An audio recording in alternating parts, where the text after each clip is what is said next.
Welcome to Casense.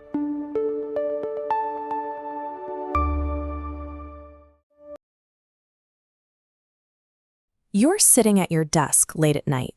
The laptop screen is starting to strain your eyes, and your energy has run dry. Suddenly, you get a very specific craving for an iced coffee. Instantly, one exact brand pops into your head.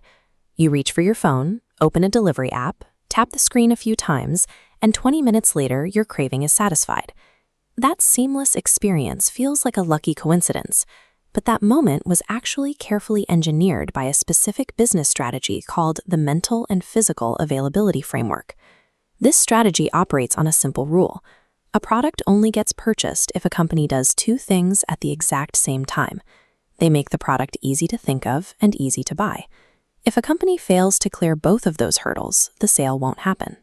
A drink can taste incredible, and the advertising budget can be massive, but if a customer doesn't remember the brand the moment they get thirsty, or if they can't find it once they look, they will simply buy something else. Let's look at a brand called Copperline Coffee.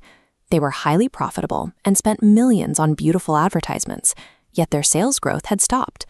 They were spending more money to reach people, but they were failing to connect with how our memories actually work. Copperline lacked what we call mental availability.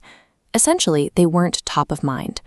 It's one thing to know a brand exists, but it's another thing entirely for that brand to pop into your head at the exact moment you actually need to buy something. To fix this, a brand has to identify its buying triggers. These are the specific when, where, and why moments that make someone want a product. As this chart shows, the goal is to build a direct mental link between a need, like a late-night study session, and the brand. Copperline stopped running generic ads about how great their coffee tasted. Instead, they focused on these triggers. They showed their coffee being used during the afternoon energy crash, the morning commute, and that late-night study session. But connecting a situation to a brand requires what we call brand signatures. These are consistent visual cues, like specific colors or logos, that help the brain build a permanent memory. Copperline had a signature copper band on their bottles, but they used it inconsistently across their ads. They fixed their brand recall by making that copper band a non-negotiable part of their look. It had to appear identically everywhere, so people could recognize it instantly. When a company wires a consistent signature to a specific real-world need, they build a bridge into the consumer's mind. They guarantee that when the craving hits, they are the first option the customer considers. But memory is only half the battle. Imagine our tired student perfectly remembers Copperline Coffee, opens their delivery app, types it in, and the app says it's out of stock. That brings us to physical availability. This is simply how easy and convenient it is for you to actually grab the product the moment you want it. Copperline was failing here too. They were only in 62% of convenience stores, while their competitors were in 85%. In the stores they were tucked away on bottom shelves. Even on delivery apps, they were buried at the bottom of the search results. They solved this by clearing the path for the buyer. They expanded to more stores, secured eye-level shelves so the product was impossible to miss, and introduced single-serve packs. They removed every physical obstacle between the customer and the coffee. Physical availability turns a thought into a purchase. It takes the interest created in the customer's mind and removes the friction so that interest becomes actual revenue. We can visualize how these two forces interact on this grid. It shows why you can't treat brand memory and store distribution as separate problems.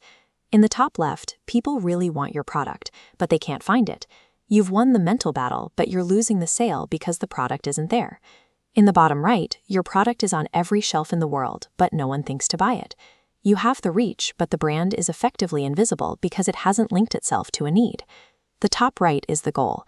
This is where customers easily remember the brand and can easily buy it. This is where true growth happens. If a company spends its budget on only one of these areas, they are wasting their resources. Real success requires dominating both. By focusing on both, Copperline saw a massive turnaround. Their brand recognition nearly doubled, and their store presence climbed to over 80%. This caused their sales speed to jump by 18%, and their market share grew along with it. You can apply this same logic to any brand in 6 steps. First, identify buying triggers. Second, build mental ties with consistent brand signatures. Third, analyze physical and digital reach. Fourth, find gaps where customers struggle to find you. Fifth, improve brand memory and distribution simultaneously. Finally, measure the impact on sales. The taste of the coffee matters, but you made that purchase because a company made it effortless to think of and impossible to miss. They mastered the art of being available exactly when and where you needed them.